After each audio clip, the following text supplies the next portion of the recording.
are endowed by our Creator with rights to life, liberty, and the pursuit of happiness, which nobody, no person, no group, no political party, not even our government, can take away from us. Hitler had a dream that his big business should dominate the world. He called his dream the New Order. We've already amended the Constitution dozens of times. Let's throw it away for a master plan run by a master state. Morgan is the largest group.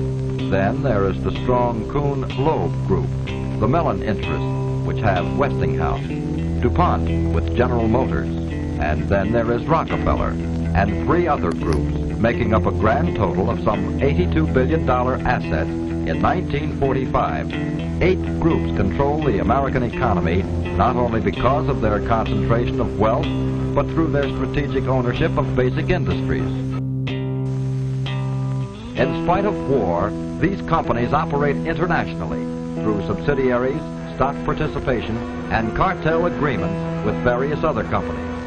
Have you ever heard of the Bilderberg Group? No, never. Have you ever heard of the Bilderberg Group? Nope. No, I haven't. No, I haven't heard of that. I don't know too much about that Bilderberg thing. Have you guys ever heard about a group called the Bilderberg Group? Nope. Yeah, for the most part. I have not. Sounds kind of familiar, but I couldn't tell you what it was. No, never heard of them. Have you ever heard of a group called the Bilderberg Group? No, I haven't. The Build-A-Bird? Bilderberg? Bilderberg with a G, yeah. No. Built like an iceberg? No, not quite. Well, what would you say if I told you it's a group of about 120 people on average who meet once a year? These are politicians, heads of media, military men, heads of finance. They meet once a year in secret, behind closed doors, discussing foreign policy. What would you think?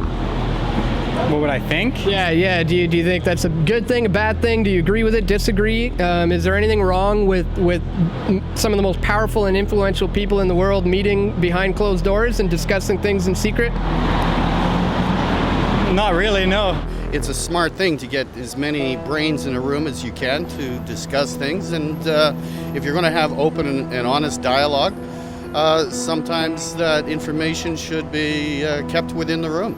If they're going to make good and careful decisions on political initiatives, they need to be able to meet with the brightest minds in the country, and I don't think necessarily that we need to be inside that meeting. I just tend not to recognize their power and just to pretend they don't exist, because for all intents and purposes they don't in my world. No matter how much harm they do or how much good they think they do, I really couldn't care less.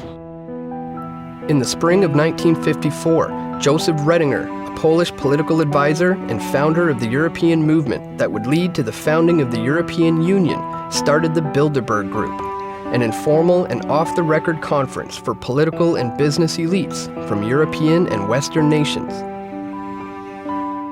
With the help of Prince Bernhard of the Netherlands, along with other powerful politicians and businessmen, they organized the first annual Bilderberg meeting at the Hotel de Bilderberg in Oosterbeek, Netherlands. The Prince, a former executive for IG Farben and a former Nazi SS party member before the war, was also an influential executive in the oil industry, working for Royal Dutch Petroleum. As a member of the Dutch royal family and the father of the current matriarch and fellow Bilderberger Queen Beatrix, Bernhard was a very powerful and influential member of the European community. The original stated goals of the Bilderberg Group were to bring together the leaders of business, finance, and politicians from Europe and Western nations in a forum that would allow for candid and frank discussions of international issues without the fear of being quoted or recorded. Thus, the meetings are held in secret and are by invitation only. For almost 60 years, the Bilderberg Group has been meeting behind closed doors in luxury hotels around the world to discuss in secret their plan for global control of world events and markets. Over the years, their members have included heads of state, politicians, business executives, media moguls, global financiers, military leaders, intelligence agencies, and many other powerful organizations and individuals whose reach extends to every corner of the world. Some notable members have included the Rothschild banking family, Queen Beatrix of the Netherlands, Prince Philip and Prince Charles of the British royal family, international financier David Rockefeller, and former Secretary of State Henry Kissinger. The members of the Bilderberg Group have such an influence over the media that until recent years, their name and existence has been quietly kept from the general public through a veritable media blackout. With the advent of new social media tools and advances in technology, the independent media has been exposing these annual meetings on an increasing scale. We have reached the turning point. The Bilderberg Group is now finding it almost impossible to stay out of the spotlight and hide their powerful cabal from the public.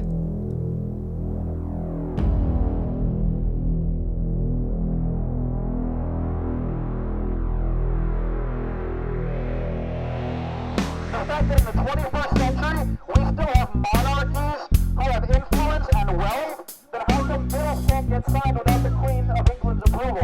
How come the Canadian Parliament can be suspended by the Queen of England if she wishes? If she has no power, why does the final decision-making process rest with her?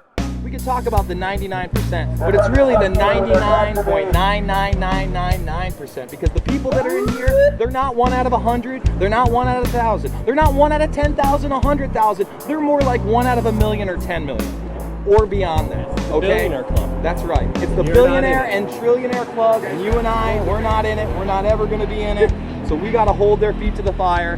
We've got to expose what's going on here. We've got to find out who the 2012 attendees are, and we've got to keep our eyes on the headlines in the next coming weeks, months, and even years to see what these associations have done geopolitically, because they'll be in the headlines. When you have someone like Davignon claiming, and not really claiming because he's on the inside, he would know better than you and I, that the Bilderberg Group was instrumental in creating the European Union and the Euro. I would say that's a pretty big deal. And whether that's evil or not, that's a geopolitical move. And that decision was made by this group. What you need to do is look up who are the companies they work for, who else have they worked for, what are their agendas, what are they in the news doing. That will tell you so much about the reach of Bilderberg, about why they invite these people, and about how they put the world together. In the case of Europe, you heard that, quote, Goldman Sachs rules the world, where you've got Peter Sutherland, head of Goldman Sachs International Board of Directors out of Ireland. He's telling them to accept the austerity and the other financial plans.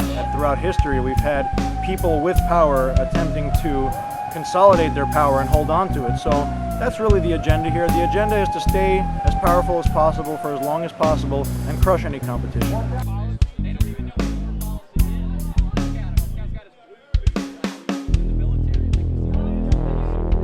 Warning, criminal globalist ahead. FBI!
Got some backup coming. Slow down, officer. Slow down. And when your pensions fail, when the dollar crashes, when the deployment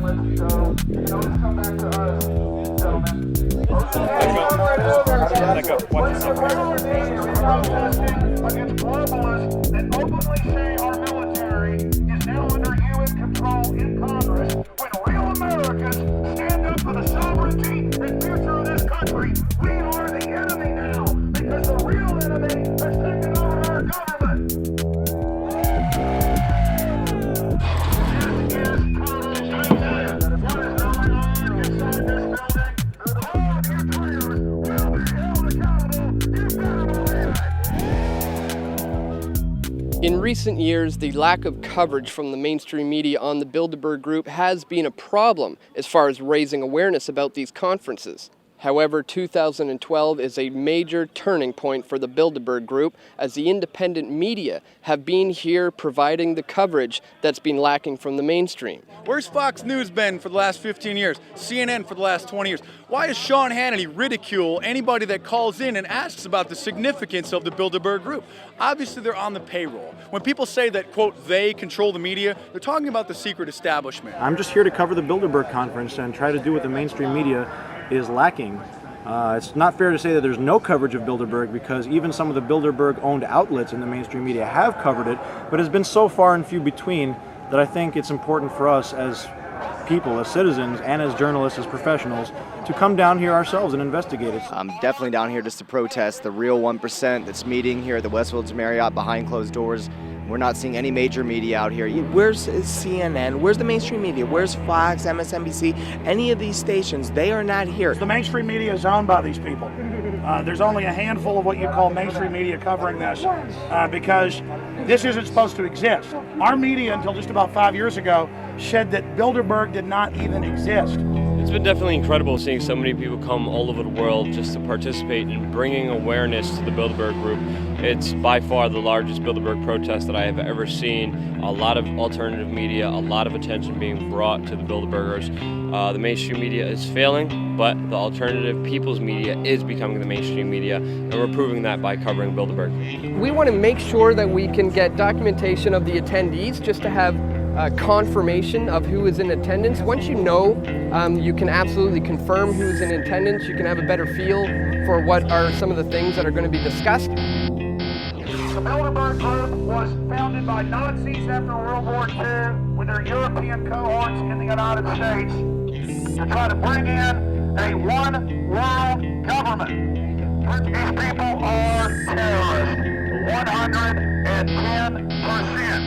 The government has been usurped and completely hijacked. The United States flag is not hanging upside down in distress. The flag was taken a long time ago. The Washington Post was here this morning. They've known about it since the very beginning, because their founders, Katharine Graham and now her son, Donald Graham, come every single year without fail. They're not talking about it. We have to. We will. And people are paying attention to that. And they're starting to trust us. And every day we're getting bigger and bigger. The media moguls here that do participate at the Bilderberg meeting are failing. They're not successful at all in any way, shape, or form. Their businesses, their whole enterprises are failing. And what you see is people rising up.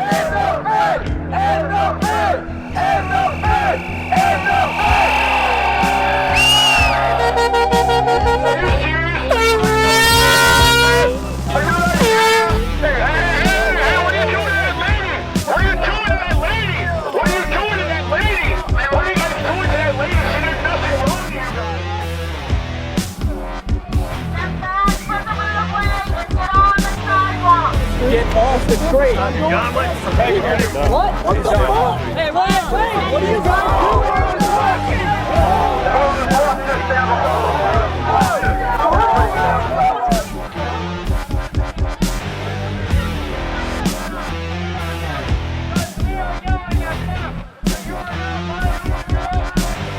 There has to be at least 500 people here now, and the veteran who was arrested yesterday was just arrested again. There's large people gathering in front of where the Bilderberg members inside the building can actually hear the people outside, and that's where a group of police officers grabbed this guy, same guy from yesterday, and it appears that they are making an example and trying to keep everybody away from the area where the people inside can definitely hear everything that is going on. We're bullhorning in Bilderberg. They send cops down to stand behind us. We turn, and they just arrest somebody for no reason to get us to chase them down the street. They grab him, take him away like prey. We run out to follow after him.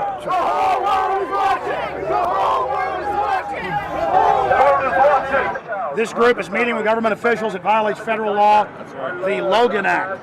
And for decades, they said it didn't even exist. This is the real oligarchs that run our government, run Europe, run most of the world, the big central banks, and the fraud that they engage in. These are the real tyrants. So we're identifying them, not the puppet presidents and prime ministers. We're going directly to the financial oligarch, the robber barons.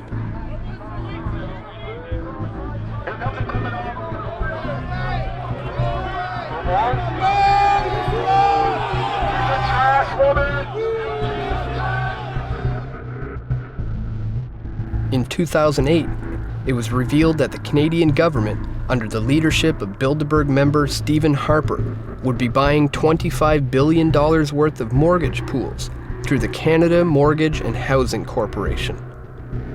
Shortly after the election in October of 2008, the re-elected Harper Conservatives unilaterally announced the government will purchase up to an additional $50 billion of insured mortgage pools by the end of the fiscal year as a part of its ongoing efforts to maintain the availability of longer-term credit in Canada.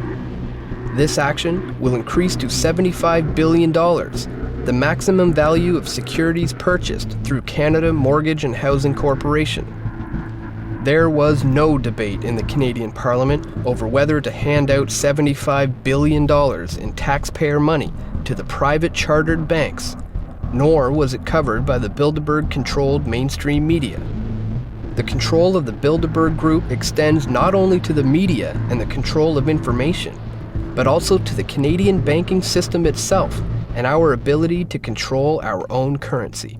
In 1938, Prime Minister William Lyon Mackenzie King nationalized the Bank of Canada, giving control of the Canadian currency to the people of Canada. Although the issuance of currency is held solely by the Bank of Canada, the creation of credit through the issuance of loans is still largely controlled by private chartered banks. As part of the Bank of Canada's charter, the government can borrow up to 50% of its own money from the Bank of Canada at 0% interest. The other half of the interest is paid back into the government, allowing for the financing of our own infrastructure, such as the St. Lawrence Seaway and the Trans-Canada Highway. Because of Bilderberg member Paul Martin, Canada now borrows its money from the private chartered banks at the going interest rate, effectively handing over the usury and interest to private corporations. Prior to Prime Minister Brian Mulroney, all banks had to hold an 8% reserve, meaning they could lend out the same money 12.5 times through credit and loans. Mulroney dropped this to a 0% reserve, allowing private banks to loan as much money as they want, simply by entering a new line on a ledger. Currently, the Bank of Canada is only responsible for 5% of the actual debt created in the form of currency. The private chartered banks, such as Royal Bank of Canada and TD Bank, own the remaining 95% of all debt. Think of how much control this amounts to when you consider all of the digital payment and loan options used today, such as credit cards, debit cards, internet payments, RFID chips, smartphone purchases, and even biometric identification, which is now used in India for bank withdrawals.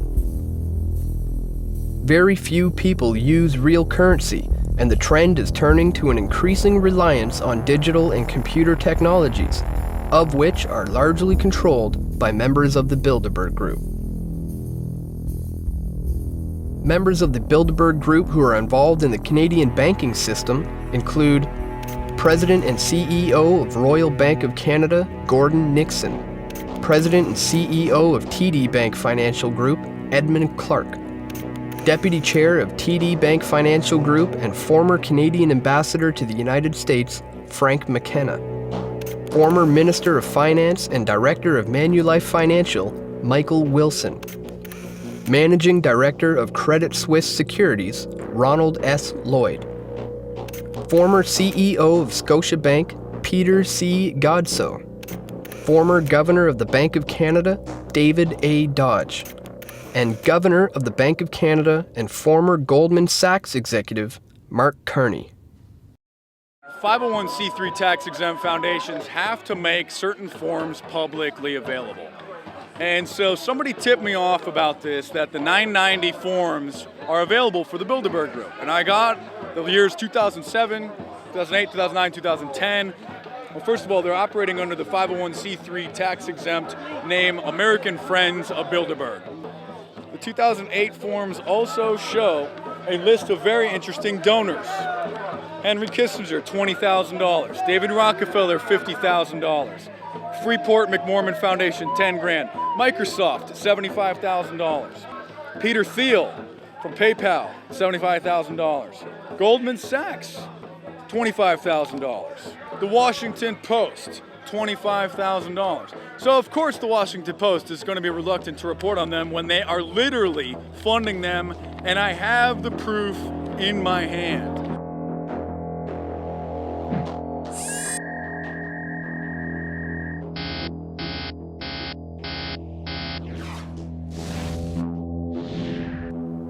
Other large donors of the Bilderberg Group include $25,000 from Lazard, a large investment bank which is based in New York's Rockefeller Center.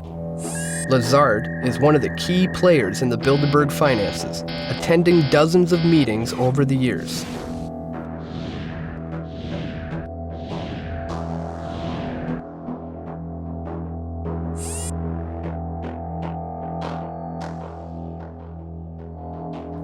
Another large donor and regular attendee to Bilderberg is co-founder of Kohlberg, Kravis, Robertson Company, Henry Kravis. KKR is a private equity firm with over $62 billion in assets as of 2011. Kravis donated $50,000 in 2008 to the Bilderberg Group.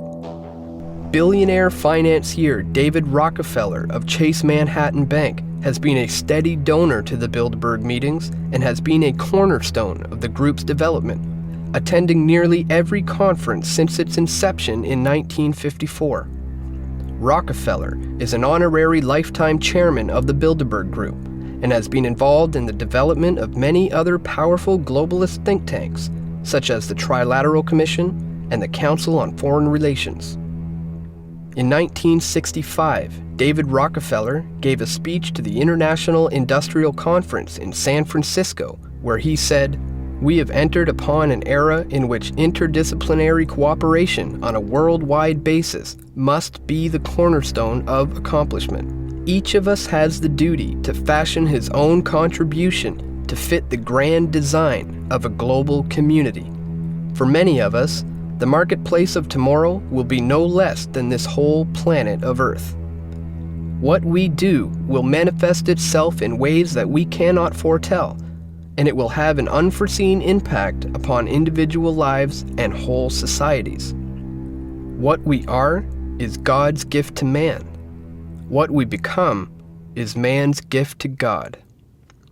The Rockefeller-Rothschild merger that just occurred yesterday obviously had some things in the works before then, but for those that don't know, the Rothschilds have bought up 37% of the main financial institute of the Rockefellers. They're going to be talking about swallowing up smaller financial institutions, like they say in the article. Essentially, they see opportunity in crisis, and we've known some smaller banks, a lot of smaller banks have gone down in the last 2 or 3 years. Well, now they're consolidating power. They're going to buy up those smaller banks, and don't be surprised if you see them bail out or take a large stake in some of the bigger banks that have been having problems, such as maybe even Bank of America and JP Morgan. We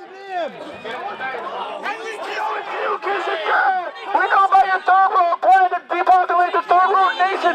Memorandum 200 with the National Archives. You want to depopulate. It's on the record, Henry Kissinger. A lot of these globalists, a lot of these Bilderbergers are on the record saying that they want global depopulation, and they're proud of it. War criminal Henry Kissinger has stepped foot in the Westfield Marriott hotel in Chantilly, Virginia. We have him on video entering the hotel, and we would like for you gentlemen to go inside the hotel and arrest Kissinger for his war crimes. Former Secretary of State Henry Kissinger has been deeply involved in the Bilderberg Group, attending dozens of their meetings over the years and acting on the Bilderberg Steering Committee.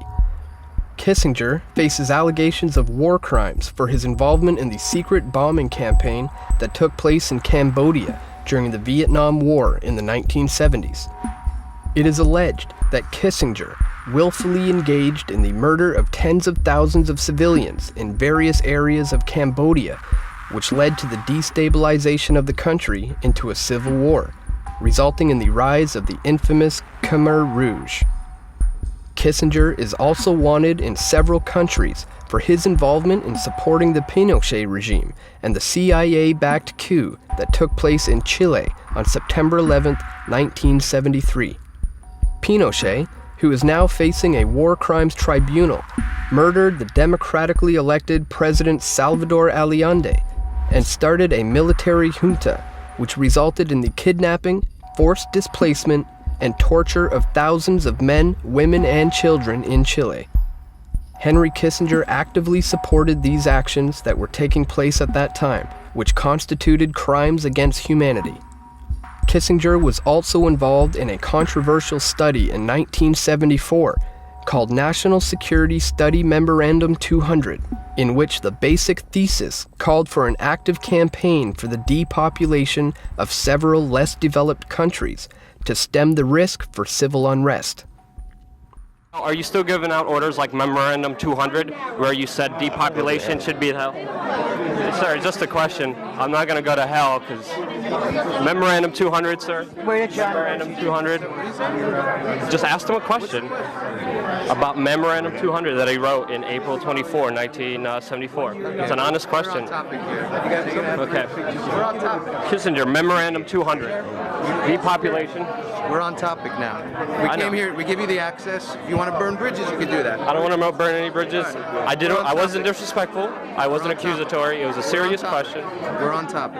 Okay, I understand that. So what about the depopulation? I mean, Memorandum 200. Why are you afraid to talk about your depopulation plan? Why don't you get lost? Why should I get lost? It's serious. Sick person. Sick person? How am I sick? You're the one committing. I hope it's the beginning of a whole new epoch of greater and greater coverage. At the same time, we're in danger because of their designs on the internet. This could also be the high watermark. It really depends on who stands their ground and what the fight will be. Because, of course, we've just broke last week. People from the European Commission, the Dutch woman Neelie Kroes, wants a mandatory internet ID for Europe. Cybercom was launched only 2 years ago. We saw the Stuxnet virus admittedly engineered from the U.S. and Israeli and other related allies to use against Iran and so forth. On that pretext, they want to take greater and greater control of the web. The United Nations also trying to have a reach over the web. The Bilderberg Group include many prominent members of the internet and computing world, including National Security Agency Director and Chief of the United States Cyber Command, General Keith B. Alexander, co-founder of Facebook, Chris Hughes, founder of PayPal and chief Facebook investor, Peter Thiel, executive chairman of Google, Eric Schmidt, founder of Amazon, Jeff Bezos, co-founder of LinkedIn, Reid Hoffman, vice president, European Commission, commissioner for Digital Agenda, Neelie Kroes, chief research and strategy officer, Microsoft Corporation, Craig J. Mundy, and many others. More and more, we're seeing the iron curtain of media censorship on Bilderberg and the shadow government, shadow elite, pulled back. So we're seeing Bilderberg basically try to pass the baton off to younger people right now, a bunch of tech folks, Google, Facebook, and others, hoping that the police state tech grid can protect their criminal activity. They're trying to push a global bank as the solution to all our problems that they created. They're openly trying to push more police state systems. They want to end internet freedom. They want to bring in internet IDs. The mainstream media is no longer mainstream. The alternative is taking over, and they're trying their damnedest to either restrict or shut down the free internet as we know it right now. The increase of internet-based media has been closely correlated with the decrease of traditional forms of media, such as newspapers and television, which have been monopolized by members of the Bilderberg Group. In their efforts to maintain the control of information globally, influential figures of the media have been routinely invited to participate in the conferences over the years. Peter Mansbridge of CBC's The National attended the meeting in 2010 and has maintained their strict rules for secrecy ever since.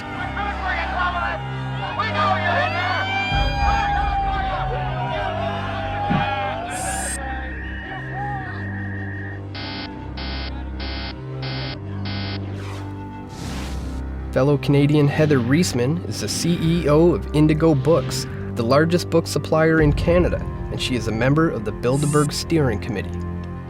In 2005, Reisman founded the Hesag Foundation, which provides grants to former lone soldiers in the Israeli army to pursue post-secondary education. A lone soldier is an individual who is not from Israel, but chooses to fight in the Israeli military. Other media moguls and organizations that have attended the Bilderberg meetings over the years have included Rupert Murdoch of News Corporation, Andrew Knight of News Corporation and The Economist, Ted Turner of Time Warner and CNN, Charlie Rose, Donald Graham of The Washington Post,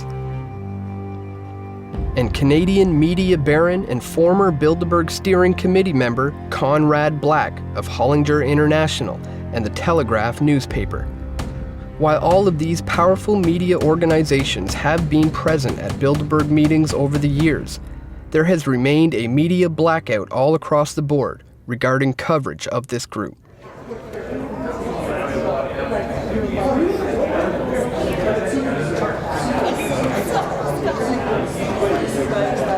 Hi. I was just wondering what your opinions were. You talk a little bit about it in the book of the influence of the Bilderberg Group on the mainstream media, or on just the influence. The individuals are influential, but their influence isn't magnified by Bilderberg. I went for 20 years. Mm-hmm. It's just a talking shop, and they're almost always wrong, by the way. They didn't see the end of the Cold War coming. They didn't see the economic crisis coming. They're very interesting meetings. They're very interesting people, but they're not coherent. They aren't a group that meets other than for 3 days a year, and the composition of them changes all the time, except for about 30 of us who are on the steering committee. And how come? Don't buy into these conspiracy theories. It's rubbish. All they do is talk to each other. I was on that conference circuit for 20 years, the Trilateral Commission, and I went to all of them. And look, it was fine while it lasted, but I'm getting too old for that. I'm getting tired. But, okay. You know. All right. Thank you very much. Okay. Thanks for coming. But there's no conspiracy in any of them. No. No, there's just a bunch of people. How come you never hear about it in the media? Like, I only read about it in your book. They don't allow the media. No. But in order to encourage people to talk frankly, what you do, you get good, frank sessions. But there's no meeting of the minds particularly. Okay. All right. Thank you.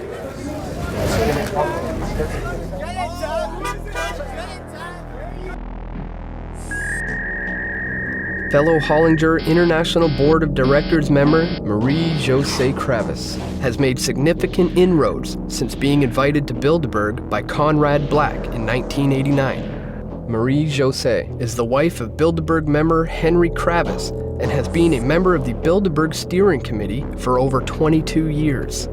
At the trial of the now-defunct media baron Conrad Black, Marie-Josée Kravis testified against him, providing evidence for the prosecution. Other prominent Canadians who have attended the Bilderberg conferences include former Prime Minister of Canada Lester B. Pearson, Pierre Elliott Trudeau, Jean Chrétien, Paul Martin, and Stephen Harper. Many other influential Canadian politicians and business leaders have also attended the secret meetings, including former NDP leader Bob Rae, former Liberal Party leaders Stéphane Dion and Michael Ignatieff, former Premier of Ontario Mike Harris, former Premier of New Brunswick Bernard Lord, former Premier of British Columbia Gordon Campbell, the Premier of Alberta, Alison Redford, the Chief of Staff for Prime Minister Stephen Harper, Nigel S. Wright, and Power Corporation of Canada CEO Paul Desmarais Sr. In fact, nearly every Canadian Prime Minister back to Pierre Elliott Trudeau has worked for Power Corp. I attended one Bilderberg meeting. I'm not sure they ever invited me back, but just to make sure, I've also gone to a Maple Leaf hockey game. That doesn't mean I'm a Maple Leaf fan. I believe that there is an opportunity now, with the G20 having been called, for the first time, for us to put together a global steering committee of all of the great powers of the world. If I was asked what is the single most important thing that can be done to get us out of this mess, it is going to be to recognize now that we are one common humanity, divided perhaps into economic entities called countries. The time has come for us to work together. In 1996, you were at a Bilderberg meeting, and also there was Jean Chrétien and Paul Martin. I don't know if I was at that meeting. I've only been to a few of them, but Bilderberg and Tralala are not really think tanks. They simply individuals who get together who are from business, the political world, the media, others, and discuss ideas, and they influence each other through that.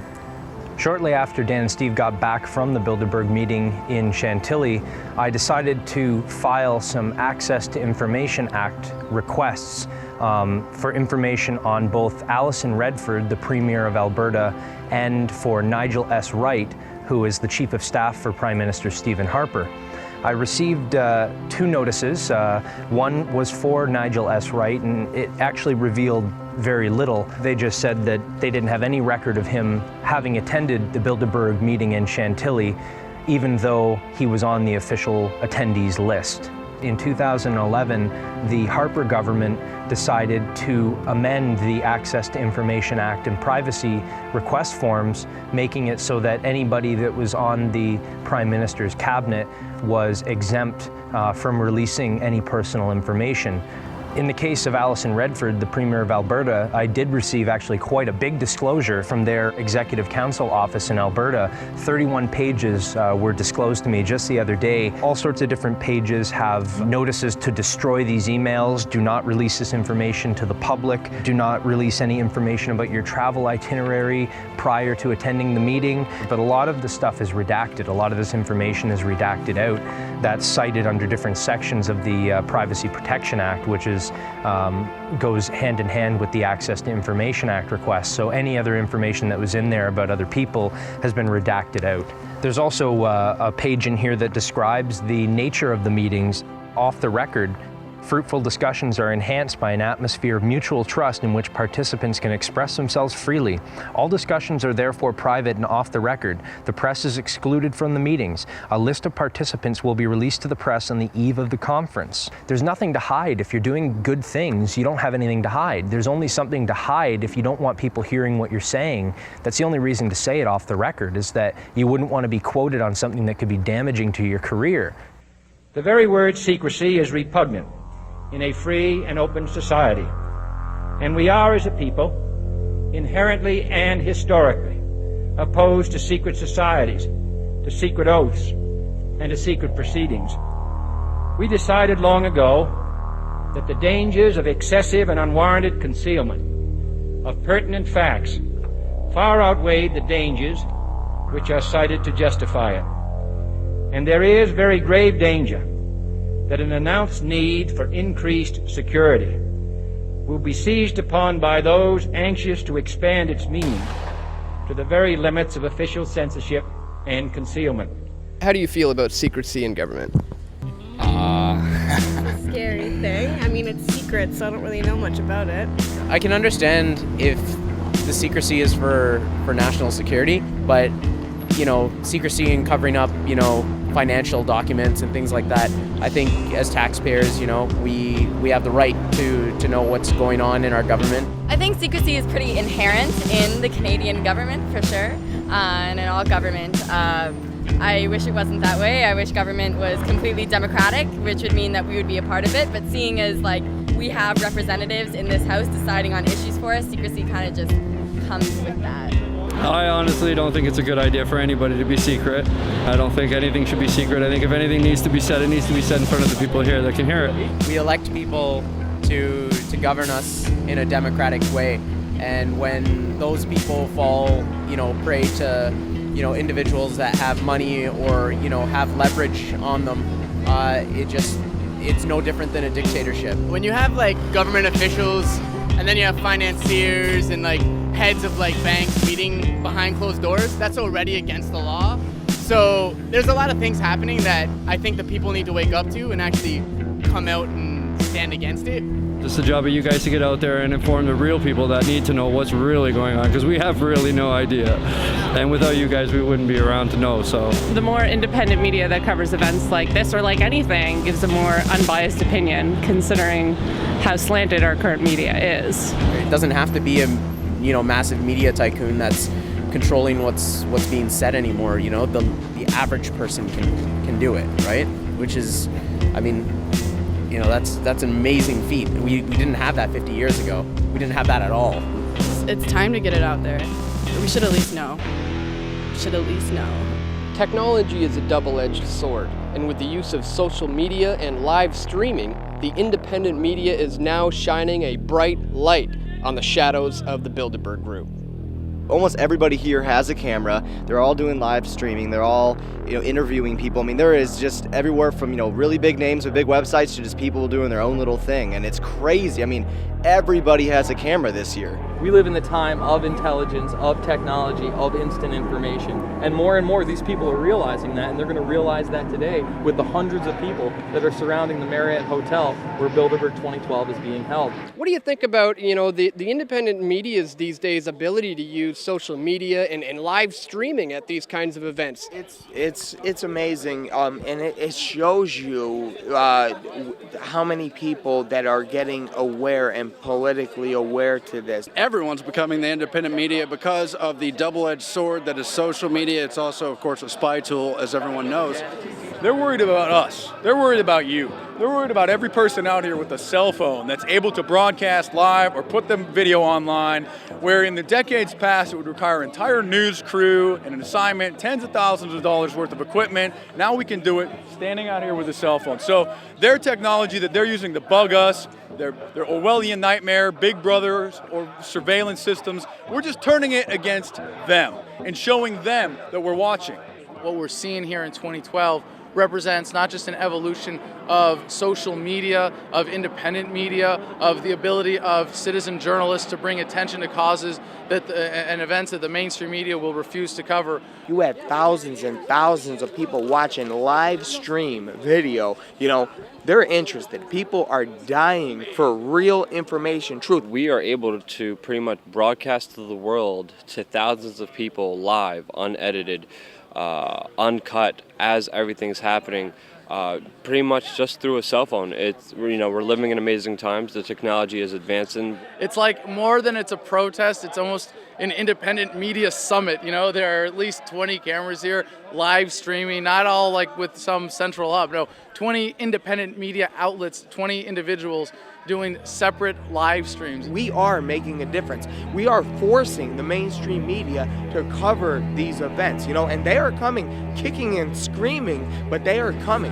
If you had an opportunity to maybe say a short little message to the people in that room, the people sitting around that table, what might you say to them?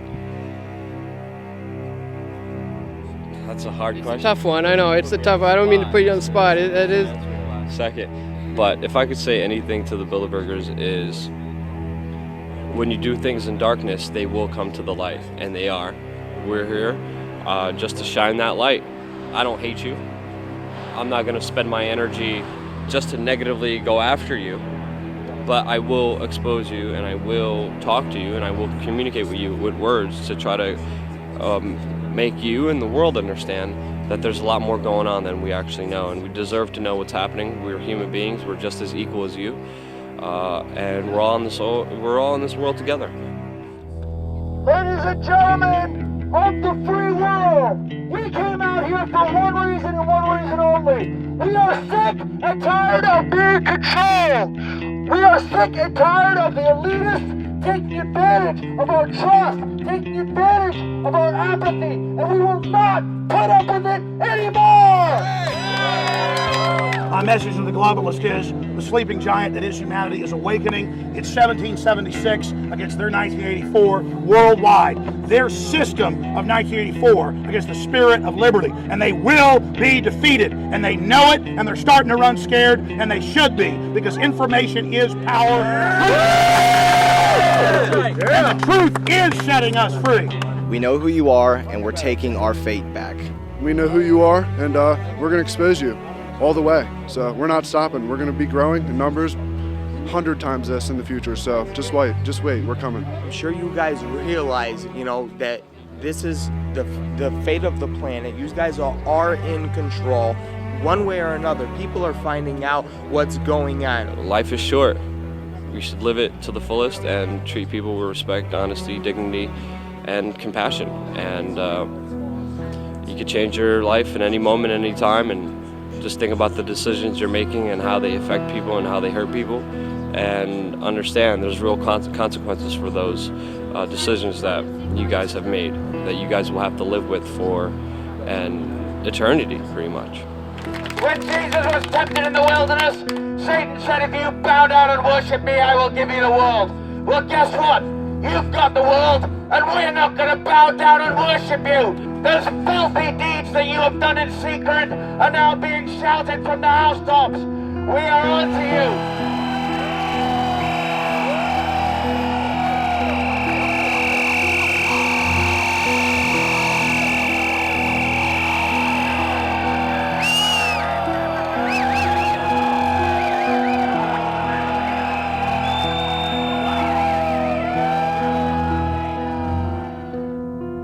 The reach of the Bilderberg Group extends to every level of the policy apparatus in both the private and public sectors. Its members over the years have been the most influential and powerful individuals in the world. Whether or not they act in concert with each other or simply influence one another through these meetings is beside the point. The decisions made by each of these individuals have a ripple effect for the rest of the world. For every action, there is an equal but opposite reaction. The creation of this new Orwellian technotronic society has spawned a new generation of warrior, information warriors, whose weapons are the very technologies created to enslave them.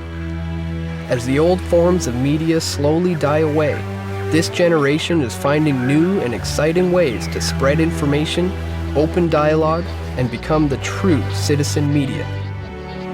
The Bilderberg Group and the individuals that attend are now facing a revolutionary adversary, an informed citizenry armed with the right questions and looking for the true answers.